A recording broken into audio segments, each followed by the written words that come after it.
walking alone, the streets are empty. The only thing I can see is my own silhouette. I'm getting stronger, step by step. The clock is ticking, but there's no time for regrets. I've been flying from town to town, from London to Taiwan. I've been all around the globe, trying to protect your soul. We are heroes tonight. We will fly above the sky. We are heroes tonight. Yeah, we are heroes tonight. Yes, people, welcome back to Let's Talk Premier League. We are here for Let's Talk Tactics. And we had an interesting weekend, so we'll get straight into it in just a second. I'm joined by Max. How are you doing? I'm doing great. This day's been brilliant, so I'm happy to get into this. Yeah, we've got a lot to get into, so we'll get started because we are doing a watch along of Norwich versus Liverpool later tonight as well. So really, the time schedule doesn't allow too much flexibility today. But it'll be a good watch along. So make sure you join us at 7:30 for that. Not quite live from Carrow Road, but almost. But we're going to start off at the Etihad, where they sort of whimpered to a 0-0 draw against Southampton. Wasn't the greatest game for Man City, if I'm being completely honest. Arguably, they should have had a man sent off as well.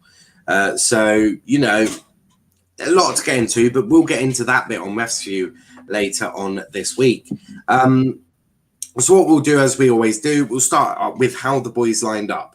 So Man City went for their normal 4-3-3 with Edison in goal, Cancelo, Ake, Diaz, Walker, with Fernandinho, Silva, Gundogan, Grealish, Jesus and Sterling. Southampton went for a more traditional 4-4-2 with McCarthy in goal, Livramento, Jack Stevens, Bednarek, Walker-Peters, Redmond, Ward-Prowse, Romeo, Elusuni, I cannot pronounce his name, Adams and Armstrong. So that was how the boys lined up. As I said, they really did whimper to a fantastic 0-0 draw. But straight away, the one I want to point out here is it's sort of a mistake from Southampton, really. And look, the goal wasn't conceded, but goals could have been conceded. Look at this guy here, right? I'm not sure which guy it is. I'm presuming they're left back. He has now got an issue, right? Straight away, you can see he's got an issue. He's got Diaz here, and then you got Bernardo Silva here, right? The issue, you've got two people in one set of people, right? So you got one person marking two, right? But you got this guy here who's marking absolutely nobody. So what Southampton ought to have done is moved everyone back a bit, right? So you get him to drift that way to get into this guy here, right? To Diaz, move him to mark him, and then you want him to him, right? Then you go man on man, because what you do over here is that overloading this guy here, right? Straight away you can see the overload coming in. Straight away, if the ball's, as you can see, the ball is here, so the ball could be heading to this guy here, so he needs to be coming in more than. But you're leaving this guy completely free, right? This guy can do anything he wants. That is an issue, right? That really is an issue. So for me, sloppy from Southampton in this phase of play. Need to have someone, someone help him. So move them all back one. If you move them back one, you're sorted. You're covering everyone. It's man for man then. I just feel that with Romeo here, I think that's Romeo, or whoever that is, just on his own, marking nobody, and the ball he ain't getting to the ball, is he? The ball's going over his head. So for me, far too sloppy. Organise a bit better. That's just my viewpoint. I just think it's too sloppy, and that's how goals are conceded. That straight away, this area here is a major issue. For me, that's a major issue. I don't know what you think about that, Max. Yeah, it's poor defending from Southampton. They were lucky not to concede any goals. Well, they were lucky not to concede that goal at least. Man City was still shy either way, but this it's Romeu's just not taught. The thing is, what I liked about this is the only thing I liked about the fans not being in the stadium. We can actually hear the lads talking, and that's a good thing. Yeah. If you don't talk, this shit happens. Then you've got one man marking 2 players, with the other ones just trying to be 3 men in the box. Romeu's free, tries to get the header in, I presume. He's not marking anyone. Yet poor little left back over it. Nope. Max is frozen. In case it comes back.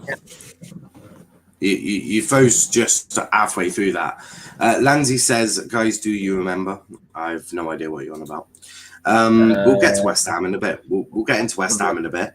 The next one I want to look at is this.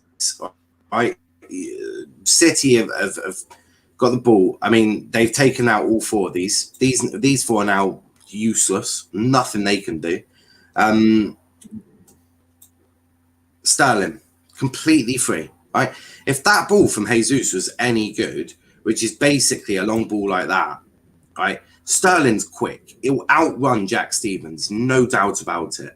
The 21st night of September.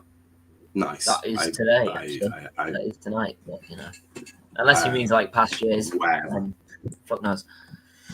Whatever. Maybe, God knows. But as I say, if this was a good ball from Jesus, which is a long ball into Sterling's path, Sterling's 1-on-1 with the keeper, right? There's no one around. There's no one around. You got Livermento's looking at Grealish. I think that's Grealish anyway. Stevens is in no man's land, but he's in position, right? He's in position. That, just for me, really sloppy. Straight away, as you can see the 4 here, Warburton and all of these slot, they're just in absolute no man's land. They are all in no man's land. They've all been, one pass has got through past 4 of them, right?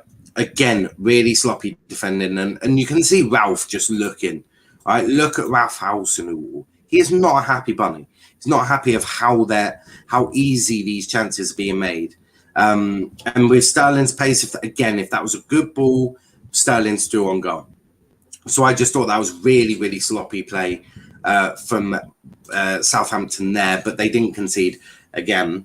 This one, for me, it's all right, but you're leaving Jesus just to run at you. It was a high line by Southampton, make no mistake about that, but it's a high line, but not good enough. Simply just not good enough. Look, someone needs to be tighter. You need to be tight. You need to... When you're defending, you do not want to see the striker's number. Right? Jesus is showing Kyle Walker-Peters, I think, his number. Bad move. Very bad move. Because what you're doing is you're instantly saying, well, I'm not close enough. You need to get closer. You need to be tucked in a bit more to Jesus, especially of Jesus' speed. And as you can see here, Jesus, he's in a comfortable area. Nothing comes of it, but again, just needs to be tighter. If you're tighter, it's harder for him. He's showing you your number, not good enough defending there from Walker-Peters. On this one, this is Southampton. Now, their high press really helped him in this instance. It's before the penalty. So Armstrong is here, and he's got the ball now. He's got the ball. He's going to have a little run at Diaz now. Right? He gets past Diaz as well. This is really good play from Southampton. Really high press.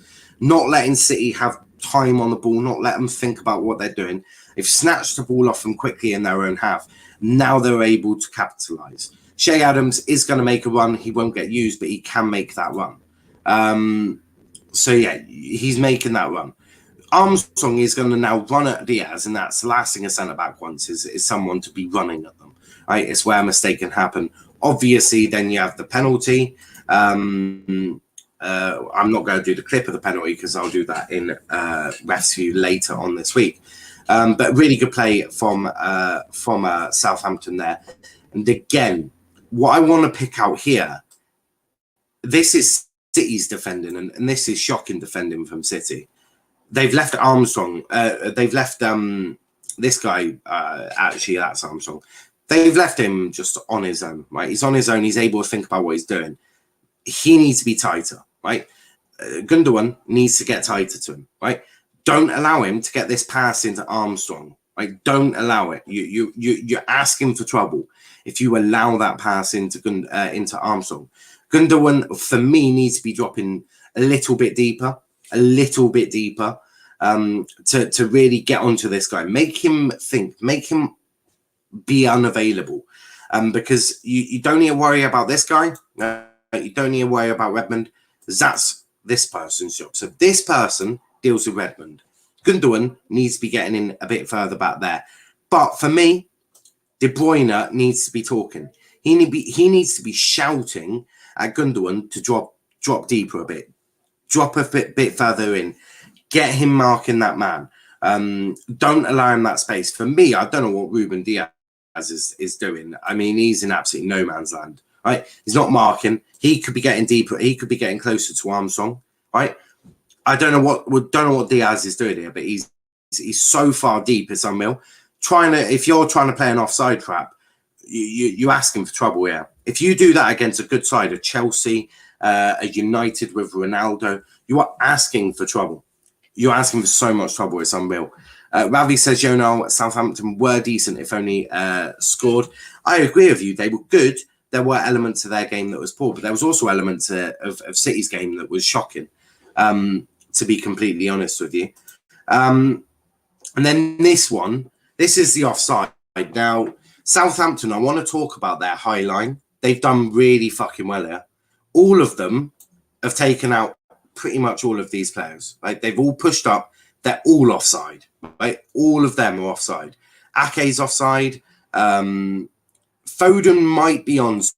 Foden might be just about online. Right? But these three, they're offside. Right? All of them. Now, the ball is just being played here.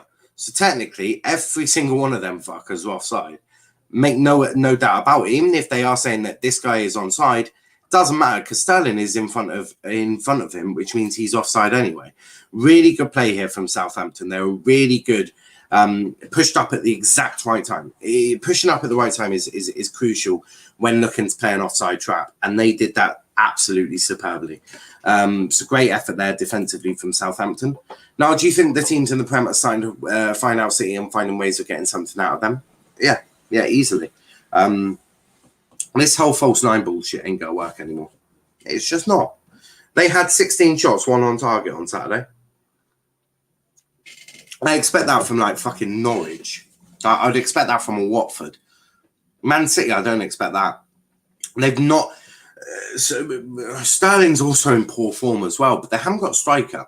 And last season, you could get away with the false nine because no team has got time to prep for you. No team has got the time to go, all right, I need to, this is how we're going to do it, because you were going from game to game to game, right? You're going playing Saturday to Tuesday or Sunday to Wednesday.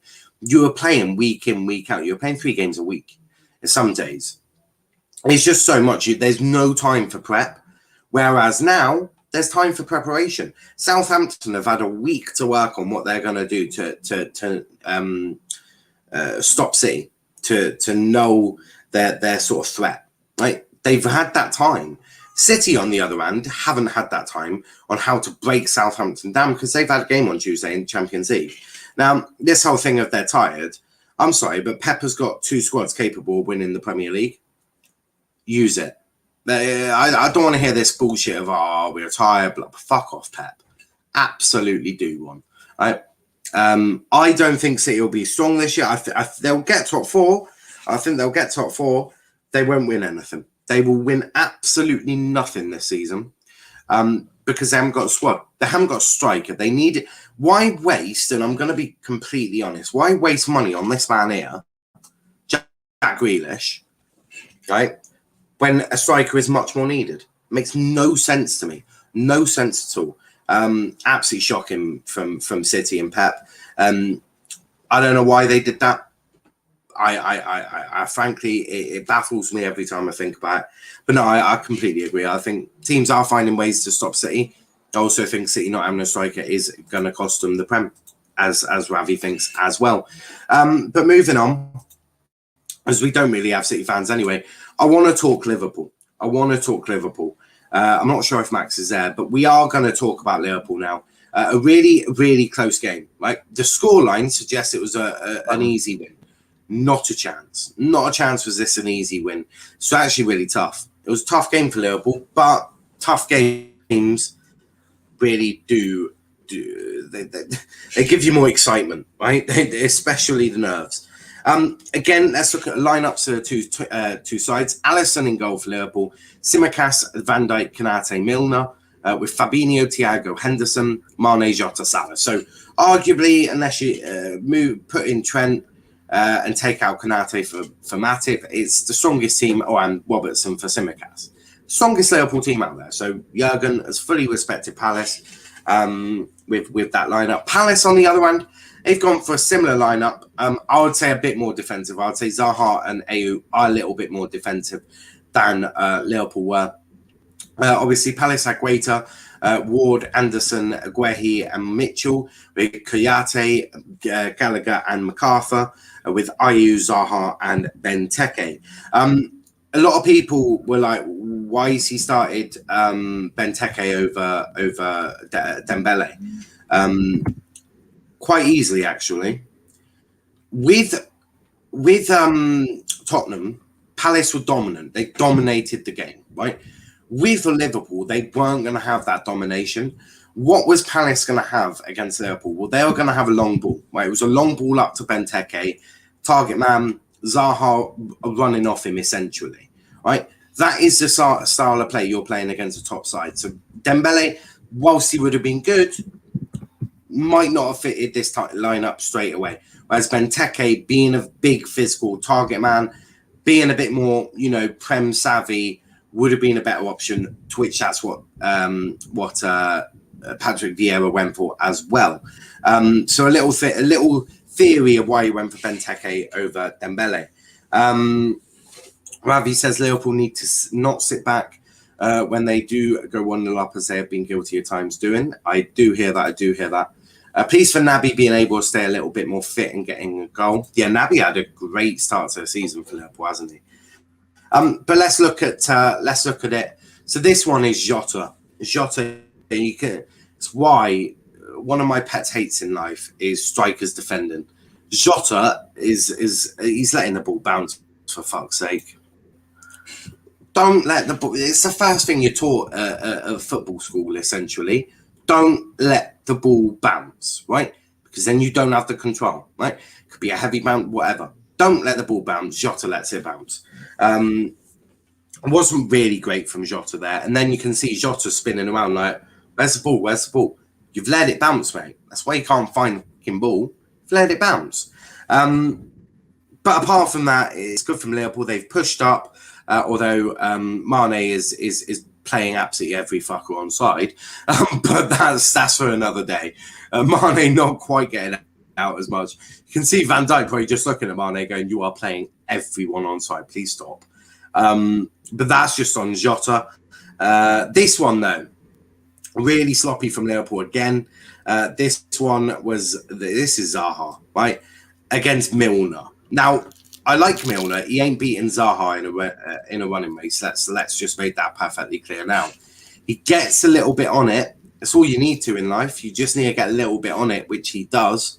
Gets it past Alisson. Alisson's running back to his goal, flapping a goal, like begging for mercy to try and hit it away from the goal.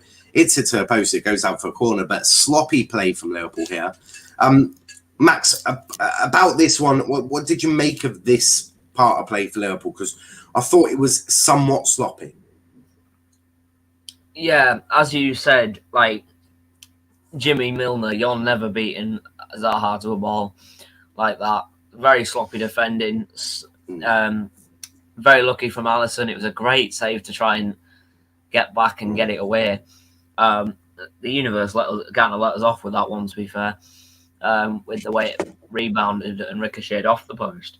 But yeah, it's the line that doesn't work. We saw it with Southampton. They tried to play a high line, and it's not worked. This is how we get caught out so easily.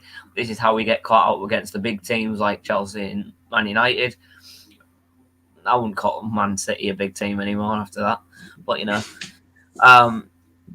but yeah, it's slacking. I'll cut them. I'll cut Liverpool some slack here because they did win 3-0, but you can't let Zaha run round the back of you like that and then at least try and hit the target. And I mean, 3-0 win, but still, it's not. That's all. That's all he needs to do is get that little bit there. Now, this play from Southampton is not Southampton. Palace is abysmal. What the fuck are you doing letting Jordan Henderson at a back post like that? Like, don't be stupid. Yeah, you've got Zaha under control and you've got Jota under control, but you've left Hendo all the space in the world. All that takes is a ball to gut over there for Mane, who's capable of doing it. And guess what? Endo's getting a shot. That's smart. That's not going to work very well for you. So yeah, the one thing you want to do against a big team is you want to stop them getting chances on goal. That's not that. That is not going to help you. Ravi says Milner still decent, but he is getting caught out at time as he's older now. He probably should be in more central midfield, but not quite a right back. Utility though, isn't it? Big up to Wolf in the chat. Hello, Wolf. How are we doing? This one. This is Thiago. Now, straight away, Thiago is showing his number. Now, I mentioned this earlier. Don't show you as a defender. Don't show your number. You let Thiago just get there. All it needs is a good ball from Hendo, which he will deliver into here onto Thiago's massive, great big head. What's unfortunate is Jota then chucks it over the bar. But that's a topic for a different story. That was quite shocking. Now this, oh my lord, that you can't quite see it properly, but that is Salah. That is Salah. I will show you on a better frame. You're what? Why in God's green earth is Salah unmarked in your penalty box? I don't understand that. That is incredibly stupid. Incredibly. And you can see the Palace players are like, Jesus Christ. Straight away, he's like, I've got to go in. And he's like, I'll take Mane. What have they done? They've put Mane in a dangerous area. You've got Jota who's being dealt with. Van Dijk isn't being dealt with, mind you. It's sort of like they're all worried about them two, Konate and Jota, bit of Mane, and they've left Salah and Van Dijk just to chill. I'll just sit here and chill, boys. It's all right. Yeah. Goal comes in after this, by the way. I'm flabbergasted by that, but Max, I mean, Salah, just talk us through what you think is going through Palace's heads there, if there is anything. Ravi just says loves Niall's analysis, top 50 IQ. Thank you, Ravi. How can you not mark Salah? That is the question I want to know. Max, how can you not mark Salah? I don't know what's going through Palace's head right now. You've got 8 players surrounding that box, and you've got 2 of them on one man until one decides, oh wait, Salah's out there, quick. By that time, the ball's already going to try and come in. You've got 8 defenders. Jota's being dealt with, as you just said. Van Dijk's at the back post. So is Konate. Konate and Jota are being dealt with. Mane's somewhat being dealt with, but Van Dijk isn't. He's just chilling. Van Dijk can curve around the defence, and Salah is just sat there like, right, I can literally just collect the ball here and just smash it. Palace, you've got 8 defenders, if not just players in your whole box. You've got pretty much 2/3 of your team in there, and one of them's on the front post. Yes, that is useful at some times, but you look at the runs. You need to predict where the ball could go and where players could run to. Because at the moment, Van Dijk, what he could do is literally just go, bang, use my head. Here you go. It wasn't even Van Dijk that scored. That's the incredible bit is. It wasn't even Van Dijk, it was actually Mane. And as you can see, Mane, neither of this lot are close enough to Mane. Right? Mane is able to then make a little bit of the diversion. Salah is unmarked, which is mad. So I don't really understand. I don't really understand that. Wolf says, if I was a centre-back, I would have been hugging Salah the entire time. Salah or Van Dijk, one of the two. Make sure you mark one. The three dangers. Well, in fact, all of them are dangerous. All of them are dangerous. All of them. So you need to make sure all of them are being dealt with. Van Dijk is a free. Salah is free. Mane is somewhat free. I mean, well done to Mane for scoring his 100th goal. Now, Max, do Liverpool miss Bobby? No, I don't think they do. Injured, I think. Palace could have prevented that. If they were a bit more smarter. Set pieces, you never want to concede against a big team from a set piece. I mean, that's always asking for trouble. And Palace conceded from 3. Now, again, I'm going to ask the question: why is Salah unmarked again? How many times do you want to leave Mohamed Salah unmarked? Like, genuinely. This sort of defending is fucking abysmal. Salah's just run. He's just done a run. He's like, fuck me, what am I doing? Dreaming. And then he's like, fuck, Salah's there. By that point, the ball's already there. It's landing to Salah's fucking head. It's going to Salah now. I mean, why are you letting Salah be unmarked in the penalty area? Makes no sense. No sense at all. I don't understand it. He's showing his number. He's now got a free shot on target.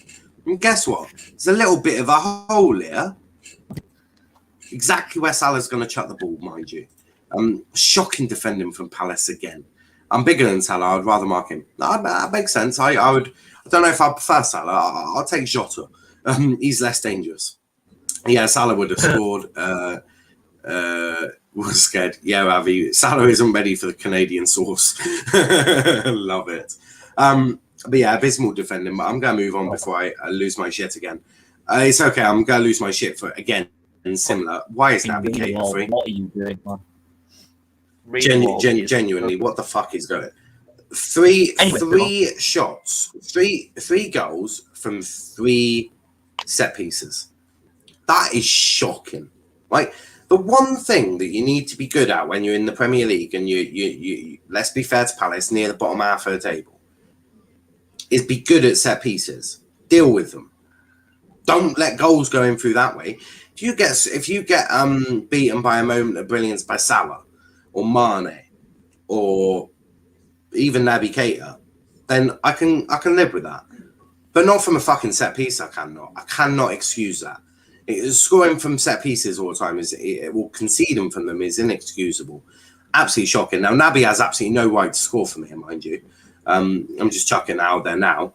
Naby has absolutely no right. He has no right to score that, and he does. And look, Naby's completely free. Again, number 44. I don't know what his job is.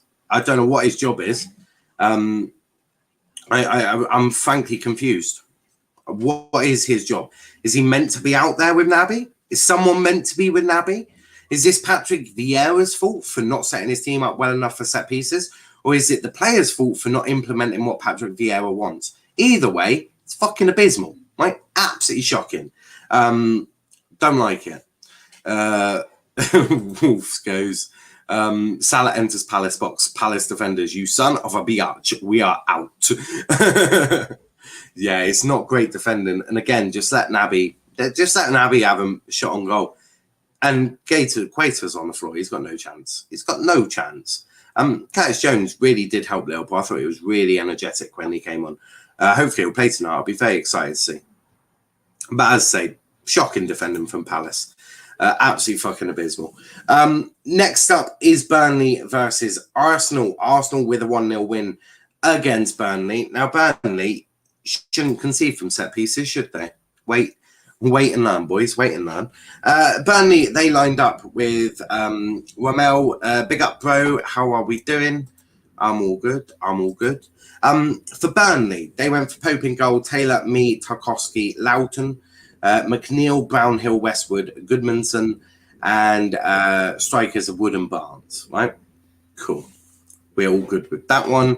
I feel sad for Palace goalkeeper. His defenders aren't helping him, aren't doing him any favours. None at all. For Arsenal, they went with Ramsdale in goal, Tomiyasu, White, Gabriel, Tierney, Partey, Pepe, Smith Rowe, Odegaard, Saka, and Aubameyang. So that was the lineup for both teams. Let's get into it. Let's have a little gander. So straight away, this is Crystal Palace, and I want to look at Ben White here, right? World's greatest centre back according to Arsenal fans.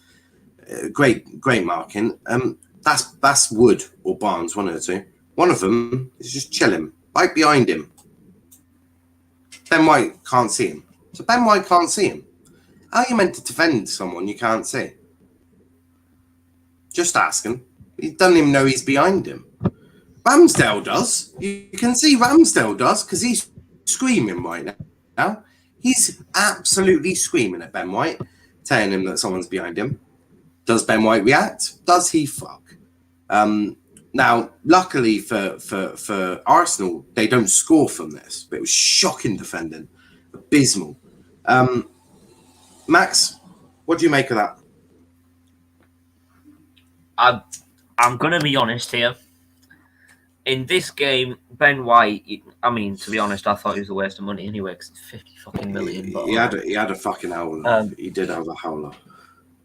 He was a fucking hooner in this game. I'm pretty sure that's Chris Wood that's behind him. It's either Wood or Barnes, one of the two. Both are prolific in front of goal. Yeah, it's like FIFA pacey prolific. That's what you want, and like this is what neither of them are overly pacey, but they're quite prolific in front of goal. They definitely know where the back of the net is.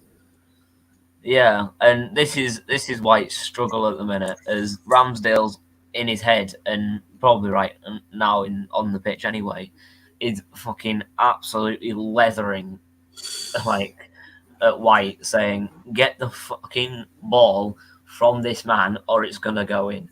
Luckily, it didn't for Arsenal, and they survived it. But if that had gone any closer to the net, Chris Wood would have had his goal, and Arsenal would have gone home disappointed again. Yeah. And well done, Arsenal fans. Well done. You have called the weirdest defender the best defender in your club. Zero passion, zero strength, zero energy. That's what Arsenal is lacking. I'll disagree with Ramsdale. I think he's got a shit ton of passion and a lot of strength. If Sean Dyche managed Arsenal, there would be some. They would something like that. Yeah, there'd be always something. Bloody Burnley. Now, I do want to talk about this because Burnley, they defend very old school. Now, Burnley shouldn't concede from a set piece. Now they do. What I would be doing is what teams have been doing for a while now: get someone laying down. Right, get someone laying down so the ball can't go under you. That's why they're not jumping, right? So just get someone laying down, right? I don't know, get McNeil or someone just to lay down, right? Lay down so they don't go underneath. Then this lot can all jump. Some of them do, some of them don't. If I show you the next picture, you'll see what I'm on about. He jumps. They don't need balls not going near them. What are they doing? Nothing. Jump. The ball actually only goes this far over his head. Jump. Take a ball to the face, right? Quite easy. Take a ball to the face. But having someone laying down just means that they can all jump, right? It means they have to do it that way. Odegaard stood over the ball. Odegaard shoots it. It goes into the back of the net. Good goal, though. But jump, right? Barnes needs to be jumping, right? You need to get him to jump, right? Tell him to jump, right? Because at this point, you stop the goal, you're still goalless, right? You don't, it goes into the back of the net. Really, really dodgy defending there. From a set piece again, and Daishi isn't one to concede from set pieces, so I can't imagine he was too happy with that. But I just feel that with Burnley, I need to go back. I'm going to say something that Dicey probably don't understand. They need to modernise a little bit. Now, I'm not saying they need to play expansive football and all that crap. What I'm saying is just put someone laying down, the rest of them can jump them. Easy. Barnes takes the ball to a face and you stop a goal. It's quite easy from Burnley. Dyche would scare these players in the dressing room. Arteta can't. I do hear that, Wolf. I do hear that. But yeah, just jump and take a ball to a face. Now this one. This absolute shit show of defending from Burnley. Smith Rowe is just chilling on his own where he can get a shot off. Luckily for Burnley, he doesn't score, but still, it's really dodgy. Really dodgy. Not good enough from Arsenal. From Burnley, I mean. Someone needs to be closer. Maybe Brownhill needs to come into here. Maybe Ben Mee needs to come in, or Tarkowski. Tarkowski does go into him towards the end.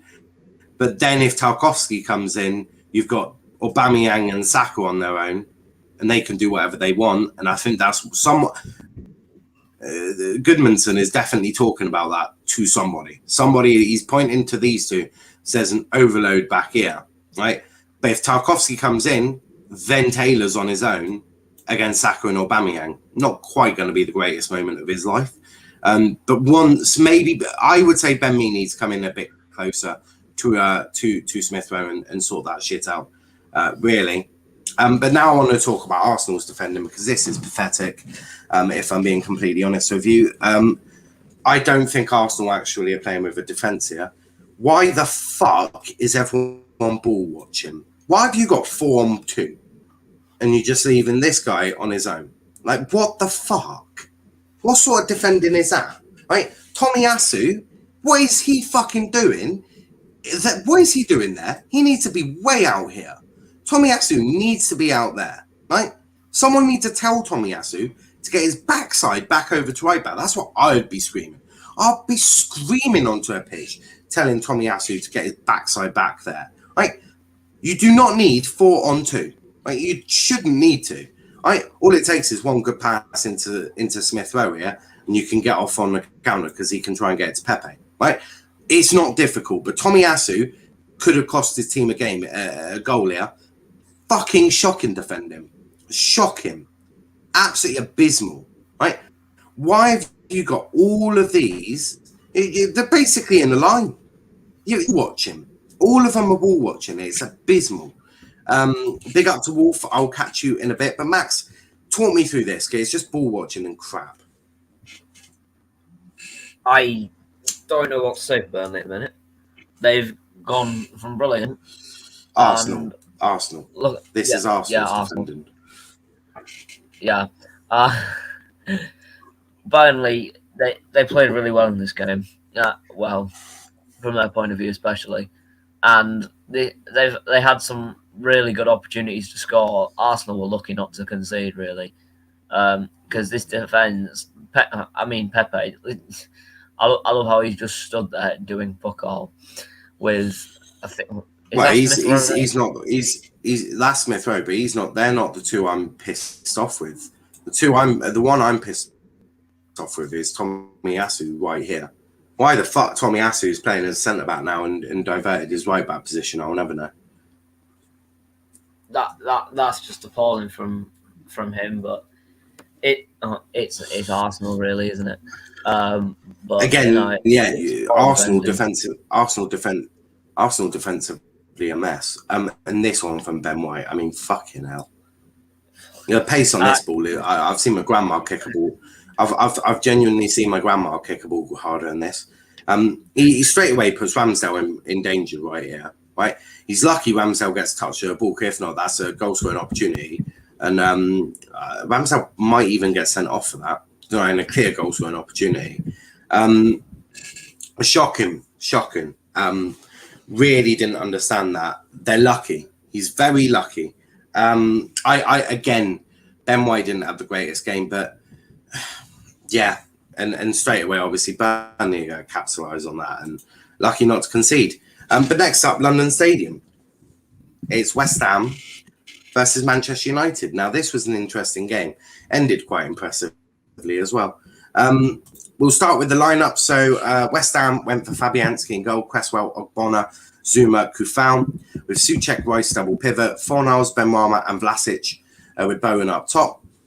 United, same formation. They went for David De Gea, Wan-Bissaka, Varane, Maguire, Shaw, McTominay, Fred, Greenwood on the right, Bruno in the centre, Pogba on the left, Ronaldo up top. Now, as we get into this one, straight away, this is West Ham. The guy I'm about to mark is Bruno Fernandes. Max, can you explain what the problem is with that? And that person marked is Bruno Fernandes. That's great marking. That's just brilliant. I'm loving that right now. This weekend has just been an absolute crack. Or last weekend, should I say? It was full of shite defending, and I mean, you can blame it on you need to work more in training. Well, no, they just need to get it right on the fucking day. I'm sure pretty much every manager in the Premier League and in any other league has you can't really teach marking. You can't really teach marking. It's self-explanatory. You don't need Bruno Fernandes, and Bruno's got the ability to score from there. You don't. He did in Fabian's. This from United. I mean, I'm about to body slam this double pivot more times than you care to fucking imagine. So Fred is just sat on his ass. Don't know why. McTominay has decided to come over to the right. In fact, just fucking abysmal. It's fucking shocking. Right, that is fucking appalling. This poor guy is Mason Greenwood, who's marking apparently half of the team. He didn't have to work here, right? McTominay has just come over here, which fine, cool. Not really. I'm not really sure why he's needed to come here. But everyone's drifted over here. You've just left Benrahma all by himself. Benrahma's just chilling, absolutely loving life right now. He couldn't be happier.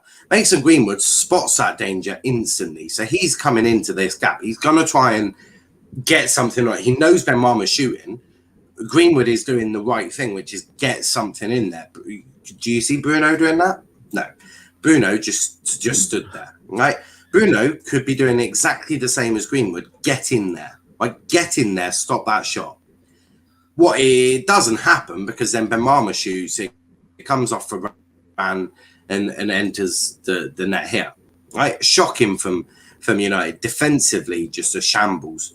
And it's ironic that the two teams with dodgy managers, United and Arsenal, neither team are good defending because that is fucking abysmal. Greenwood does the right thing, but then Greenwood is leaving this guy, I think Vlasic or whoever that is, it's completely unmarked, right? But he's got no choice. As the ball is coming into Benrahma, Greenwood has to try and get there to try and intercept it or get something on it and stop the shot. Doesn't quite get there. He's just, I think, seconds too late. But again, just great work ethic from Greenwood. But Bruno can go fuck himself though. He's doing absolutely fucking nothing. Shocking there. This one though, I'm flabbergasted by this. Just laziness from McTominay. Lazy. What the f is that? That is. I'm not even going to talk about that. I think we all know why I'm flabbergasted by that one. This one though, this is Bruno and Ronaldo. Why is Ronaldo unmarked? The one guy who's going to do an awful lot of damage to you, you leave unmarked early in the second half. Are you dumb? Are you thick as a plank of wood? Guess where he's going? Look at the gap between these centre backs. Look at the gap, right? That gap needs to be much closer, much smaller. Right?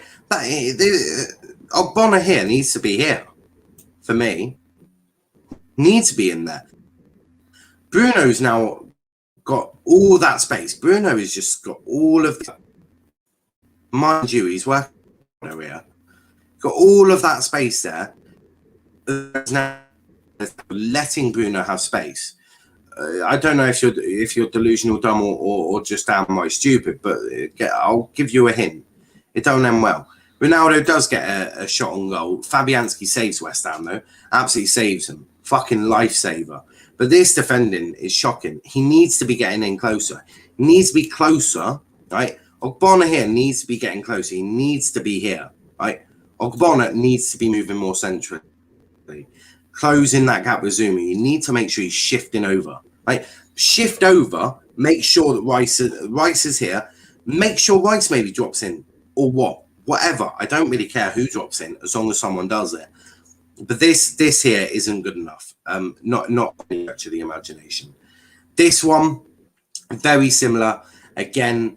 But this time I'm looking at Lingard, and I'm looking at how Lingard is a dangerous player when he's on his game, and he's on his game. And the key for me, Matic, this wouldn't have happened with Fred on the pitch. Never have happened with Fred on the pitch. Fred hasn't got the ability to spot Lingard there, or he doesn't have the ability to spot him. He doesn't have the ability to put pass through to him. Matic does. Matic is able to get this ball into here, so he's able to get past Souček and into the path of Lingard. For me, I would say Zuma needs to be getting closer. Right? I'm always talking about the defending, because that's you can stop so many goals. You can stop so many goals just by being a bit more switched on, being a bit smarter with your vision, thinking a bit more. Right? It's a tough job, but you pay an awful lot to do it. Zuma needs to be closer, right? They need someone needs to be coming into Lingard. You know his dangers, right? There's no excuse for West Ham because you've worked with Lingard for half a season last year. You know Lingard, right? He's the one guy you should be able to deal with, but you don't. Matic is able to see Lingard in this space, and he's able to eye the thread of the needle. He's able to get the pass through the midfield into Lingard. Right, Matic, whilst he's got elements of his game that he's shocking at, his passing is still some of the best you'll see. For me, Matic, the way he's able to get that ball into Lingard, really great work from him. Great tactical change from Ollie, bringing in Lingard, bringing in Matic, really helped United in this game. Because they were able to be like, give me the ball, right? Let me have the ball. And then Lingard with a great finish, a great shot, great goal, all of that lovely stuff. But it was a really good effort. But Max, what do you make of this? Obviously, Lingard in all that space, but I want to talk about the tactical changes Ollie's made. Bringing in Lingard, bringing in Matic, that's what's won them the game ultimately. Yeah, like Matic has come on. Like, I wasn't expecting it, and I don't think anyone was, to be honest, until we all saw him warm up and everything. But with the opportunities that United have had, I'm surprised Ollie. I'm not surprised Ollie did bring him on. Lingard obviously wins them the game. Very unlucky from Mark Noble's point of view, because he could have ensaved the point from him. Then I would have laughed in Kenny's face. But like it was a very entertaining game, and this is one of those points where Lingard stands out against one of his former teams, and he definitely showed that he had good quality against at West Ham last season, and Man United have kept him, and it's worked out for them in the end. So look, he's a threat, and he's something a bit different to Pogba on that left hand side, but a great move from Ollie there. This one I just thought I'd put it in because David De Gea does get a lot of stick, but great save here. Great save. Strong left hand as well. Strong right hand, shall I say. Really strong arm. Unflappable, but a shocking penalty from Noble. Absolutely shocking. Next up, last game that we're covering is Tottenham versus Chelsea. Not an awful lot in terms of what we picked out, but we'll go through their lineup. So Tottenham had Lloris in goal, Reguilon, Dyer, Romeo, Royal, with Højbjerg, Ali, and Ndombele, with Kane, Lo Celso, and Heung-min Son. Chelsea on the other hand, Kepa, Christensen, Silva, Rudiger, Azpilicueta, Jorginho, Kovacic, Alonso, Mount, Havertz, and Lukaku. Really good performance from Chelsea, but I'll explain why in just a second.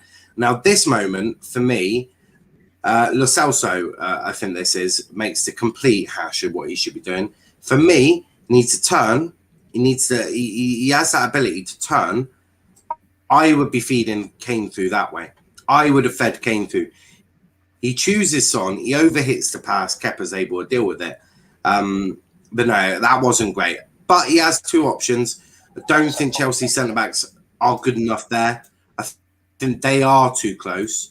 And they're sort of allowing these little gaps in between their wing-backs, really. That's what they've sort of done. They've allowed these sort of gaps to appear. That's always going to be a dodgy moment for you. Tottenham weren't clinical enough, but they did have an opportunity there. This one is a great pass from Thiago Silva for the first goal. It was a really, really good performance. That pass, he's passing that to a guy who's not even in the frame. Not even in the frame. And that's the sort of pass he's able to pick out. It's the quality of Thiago Silva, really, but a really great pass. Every single one of these fuckers are pretty much out of the game now because of that ability to get that ball over everyone. And the pinpoint accuracy of the pass is incredible. So I just wanted to point that out. This is Thiago Silva being marked by Eric Dyer and Dele Alli. Thiago Silva wants it more. He gets up ahead of them, puts the ball into the back of the net. Sloppy, though. Romero against Rudiger is not having the great. That's embarrassing. Need to hold your strength against Rudiger a bit more, but not great from Romero. On this one, for me, this is another set piece. A lot of goals came from set pieces. This one, though, this is shocking. Alonso just on his own. He's able to get a shot off. But for me, Højbjerg needs to be getting him. Højbjerg needs to be tighter to him. There's no one else around. Lukaku is being dealt with by Romero and Dyer. That's fine. Højbjerg has got nothing to do. So Højbjerg, for me, needs to be moving in. Needs to get in a bit more. Needs to be a bit tighter to Alonso. But make no mistake, it was a great performance from Chelsea. On this one, again, Rudiger is making a run into this hole here. And I just think he catches again Højbjerg, whoever that is. He catches him asleep. It might be regular on it. Oh, is it? No, fuck knows who it is. But he basically catches him half asleep. Rudiger straight away wants to run into there. Werner, though, great work from him. Sprinting into there, is able to get the ball there for Rudiger to finish the riot. But a really good performance from Werner. And that's why Werner still got the ability. Werner isn't necessarily the biggest goal threat in the world, but he can get an assist. And I thought he had a really good game. And that's about it, really. That is about it for today's show. As you can see, we've picked up a lot of the issues in all of the matches. So we've picked up on a lot of poor defending, a lot of poor marking. But some tactical changes that really did work. I thought, bringing on Kante for Mount, Chelsea were getting overrun in that midfield. They weren't able to dominate the midfield like they necessarily normally do. Bringing in Kante, switching it to a 3-5-2, I thought that was a really smart move from Tuchel because it allowed them a little bit of extra presence in that midfield. And for me, Mason Mount wasn't having the greatest game of his life anyway. So that was really smart move from Tuchel. For Ollie, bringing on Matic and Lingard has won him the game. So you had that to think about as well. And yeah, there was a lot of elements of the games that were good and impressive. But no, look, a lot of dodgy defending, really. Drake says Portsmouth going to smash Plymouth. In your dreams, bro. In your dreams. If you win, you'll win it by 1 goal. If not, you'll draw or you'll lose. I don't think either will get smashed, to be fair. That's just my personal opinion. But we're going to wrap it up there. We'll be back in 35 minutes with Liverpool, Norwich versus Liverpool, the watch along. So that'll be a really entertaining game. I'm quite excited for that one. Check out our socials: Twitter, Let's Talk EPL, Instagram, Let's Talk EPL_, and on TikTok at Let's Talk Premier League. Hit the like button, hit the subscribe button, and do all of that lovely stuff as well. Max, where can they find you? You found me on Instagram, MaxTagHDOfficial, on Twitter at MTHD_official. I've got to get used to this new Twitter app. And also here on YouTube, MaxTagHD. I'll be doing a stream on Friday for game week predictions, my first game week predictions into the season for all leagues. So anyone is free to join for that. And I shall also most likely be doing a stream at 7:10 for England women versus Luxembourg women at Stade de Luxembourg. So join me for that, and I'll see you over there. And 46 away from 100. So thank you all for the support. And Drake, it's going to be the other way around, buddy. But you know, you keep thinking, and you keep dreaming. It's going to be a tough one for him, but the Argyle lineup has been announced. No surprises, really. But I'm excited for it. It should be a good game. But yeah, we'll be back in 35 minutes. But until then, guys, thanks for watching. And yeah, catch you in a bit. Peace out.